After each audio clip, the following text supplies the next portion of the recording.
Hey, what's going on YouTube? This is Bebop here. I'm going to be going over gear sets and how to set up your gear sets for an M3 mutation. And at this level, I'm just going to start off. There's about 3 different levels to this. Just like I say, there's about 3 different levels of speed running and score running. And I'm going to start off at the very early stages for someone who's getting into M3s or someone who's been running them but looking to improve their runs. And gear sets are huge in M3s. They're not like M2s and M1s where you just go in all opals and just change out your amulet. All right, you're gonna have to fully gem for what you're gonna run. So if we look at mutations, I'm just gonna go over Glacial Tarn to this one, but the same principles you could take to Depths, which is Void mutation, and I will go over these two toward the end, and Barnacles. Okay, but I set up this class as main spear DPS class for Glacial. So let's get into the video real quick. Set it up for spear and great axe. Now, if you have different weapons, of course, you'll have different weapon perks on your clothes. Listen, you know, right here I have spear. Your main spear should have enfeebling skewer, vicious, and keen, or keenly jagged, or whatever you want to do. And you should have bleeding sweep somewhere on your clothes. You can also have fortified perforate if you want on a piece. I don't have it on this account. I don't really run spear main much. The spear main great axe should always have vines, because when you grab well and you pull all the enemies in tightly, you want to put your vines down to then go ahead and hold them there. Then you can maelstrom or, you know, do whatever you got to do. Now let's start off with the gear. In the M3 mutations, you want to fully spec for whatever the mutation is. So it's ice and tarn. So you want to put all cut pristine. Now make sure it's cut pristine aquamarines.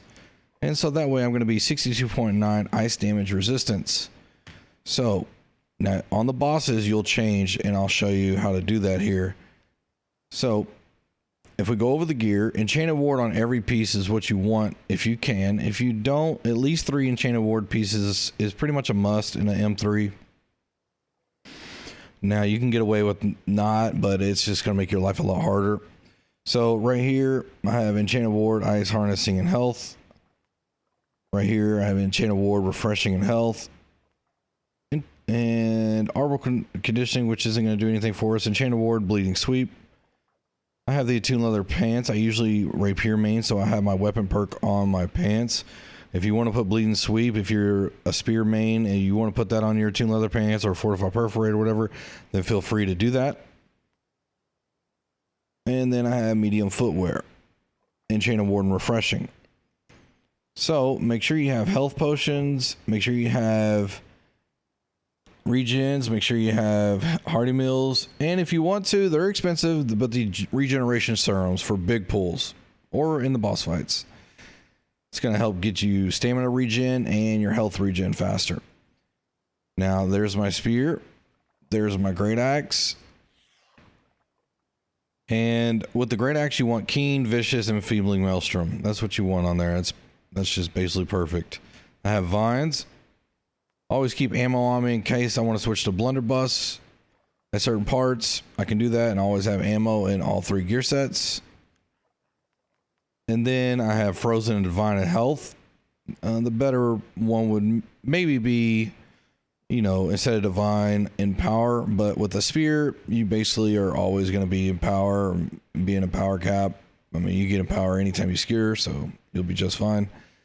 Thrust damage, leeching, hardy, bis. And then in any ice mutation, you want to have purifying toast throughout the regular part of the dungeon, because the ice will root you a lot of times, so you don't want to get rooted. So refreshing toast, healing heart, purifying toast. Always keep extra gems on you for the mutation. Keep extra heart runes in case you want to switch. Ammo. You can carry some apparel on you if you want. Now what we have for the weapons here, well, let me go over coatings real quick. Make sure you have infused coatings. I do bring in powerful human coatings as a backup, and that's just in case the run gets busted. But really, human coatings are really cheap a lot, so you should just buy a bunch of infused human coatings. Have Desert Sunrise to help the dot damage that's going to be on you be reduced. And then whatever stat food you want, go ahead and pick it there. I use banana bread. I use banana pudding. They're both 44 stat food. So 44 dex or 44 strength or 44 con if I'm going to go banana parfait. And normally I just run strong honing stone throughout the dungeon. If I'm with the real good group, I'll go powerful. So my attributes on this first main class are such. And now remember, for the bissers out there that may be watching this video, I'm setting this video up for people that are new to M3s, that are maybe been running them but looking to improve. And I'm starting off at the bare basics. All right, you wouldn't go with these stats at the next level. Okay, and I'll go over that in another video. And I'm not trying to downplay anybody or anything like that. I wish I had a guy like this when I was coming up, because I needed the extra con to learn the mechanics and moves of the dungeon. Don't be ashamed about that, and don't listen to all the people that, you know, 5 con, 15 con, sweat it up. Hey, it's a video game, have fun, you know, and start off at your level and work your way down on the con. You should always want to get to 15 or 5 con ability wise, but you got to start somewhere. Okay, so 50 con is what I have here. I have 35 intelligence, but you'll see why. Usually you'd want to be at the 25 dot for the extra 5% damage increase to backstabs or random critical hits. And dexterity on the spear, I have at 350 because you get the 15% crit chance while empowered, which is going to help you against both of the enemy types, the ancients and the humans in this.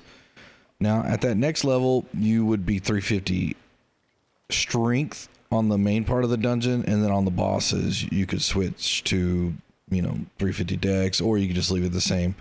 But not to confuse you, just left it like this, it'll be just fine. You'll do plenty of damage. And then 218 strength.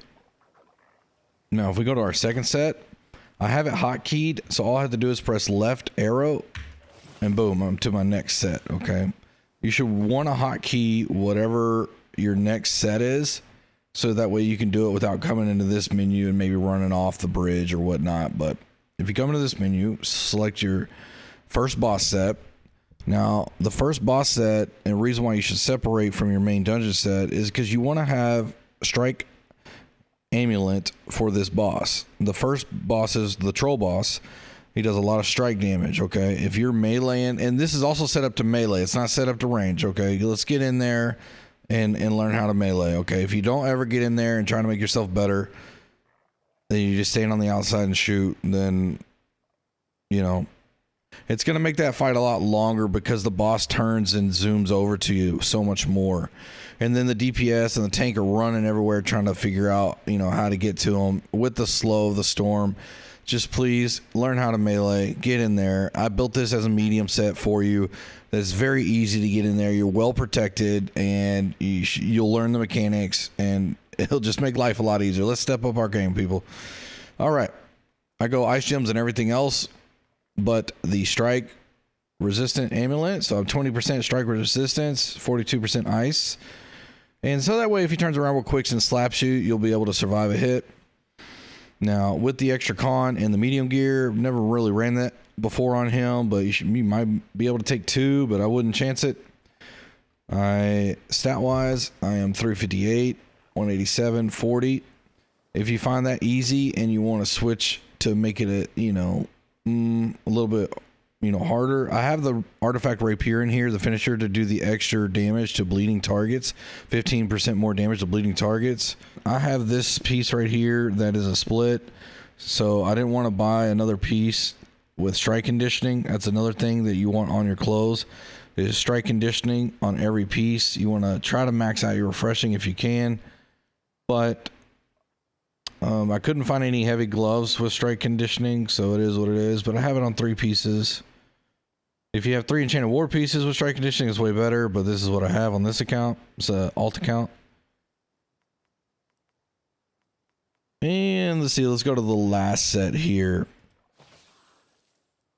And notice I'm not having to take food or switch attributes at all through these sets. So this is a very easy, the easiest way I can try to get you 3 sets for Tarn that you don't have to do anything but switch to the right set, okay? It's a bare minimum basics.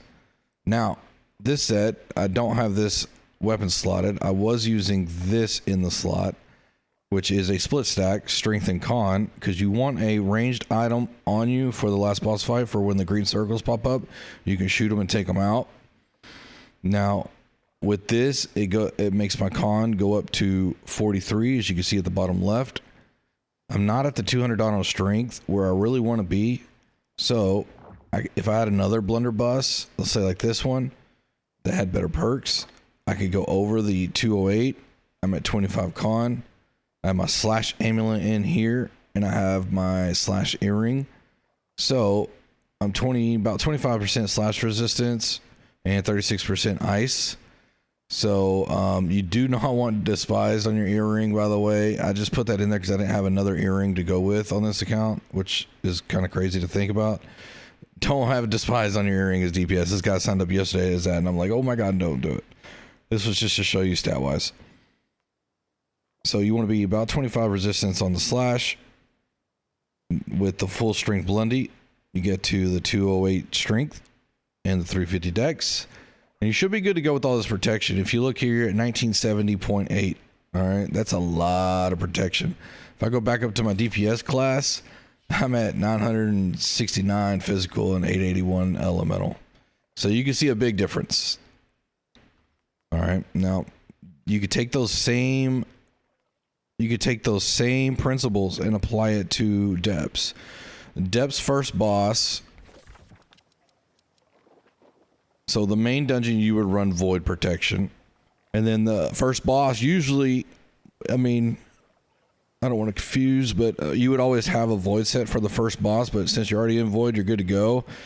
You could throw on a strike amulet for that first boss fight if you wanted to also, because the dogs do strike, but now a lot of tanks take the dogs around for a walk in the park while you do DPS on the main boss.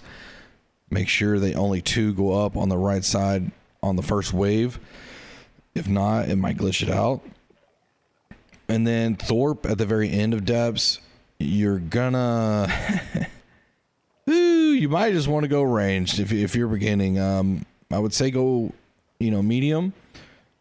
You can go light on the boss if you really know what you're doing, but if you go medium, I don't remember exactly what the slash resistance you may need is, and if there's dots on your back or not. Oh, it's Findish. Yeah, I would go about 30% slash and see how that works for you in the same medium set that I have here in Tarn. And they did reduce the backstab damage. If you stay on the back left of Thorpe, that would be your best spot. So go in there, try some stuff out, take extra gems so you can try different percentages of protection. And that's all you would need on that one. In Barnacles, that's Savage Bebop, wake up. All right, in Barnacles, it's nature, so you would have all nature protection. The first boss fight, you want to throw a strike amulet in on your clothing for the first boss, because he does strike with the barrels and turns around, sometimes it hits. The fire's not really a big issue. You should be all right with that. And when the barrels drop toward the end on that third wave, you're gonna have to dodge them, and if you don't have strike protection, you're really probably just gonna get knocked. On the last boss in Barnacles, that is an Anger Earth boss, so take your Anger Earth ward pots and coatings. And she does a lot of thrust, so you want a thrust amulet, maybe a thrust gem in your earring or ring to protect you from it, when she turns around to stab you with the back of the spear. And nature protection in this boss fight is really good because the waves of air that she shoots at you are nature damage. All right, the lightning you're just going to need to avoid. The nature damage of the waves inflict you with a lot of rend, so nature protection from the damage they do. There's nothing you can do about the rend. Invigorated does not work in that boss fight for whatever reason, so don't worry about trying it. Now also, you want to make sure you have your trophies up. If I press K, go to bio, I can see all my trophies laid out on all my houses. Make sure your houses are paid for. First of all, I'm doing Tarn, so major ancient combat trophy, human combat trophies, all the way down. And in Depths, you only need your corrupted trophies. And then in Barnacles, you want your lost combat trophies, and you want your Angry Earth trophies. Now you also want your beast. So there's not a spot for me to put that, but if you are running lost mainly, then you want to take down one of these other ones that you're not doing and put up beast. The alligators are beast. So barnacles is 3 different trophies. And you don't need to take ward pots for, you know, beast or coatings for beast. Don't worry about that. Just anger earth ones and lost for the barnacles. So that about sums it up. Tanks, you could basically take away the same principles with the gear sets. First boss, make sure your strike protected. You can put it on the shield or whatnot too. And the last boss, you want to be slash protected on that last boss. So, all right. Well, that about does it. And I hope that makes sense. I'll have a basically level 2 version of this. I'll try to work on it tonight and get it up tomorrow. And let me know if this video helped you. And if so, leave a like, comment, subscribe. And I stream every day on Twitch, so feel free to stop by. All right. Later.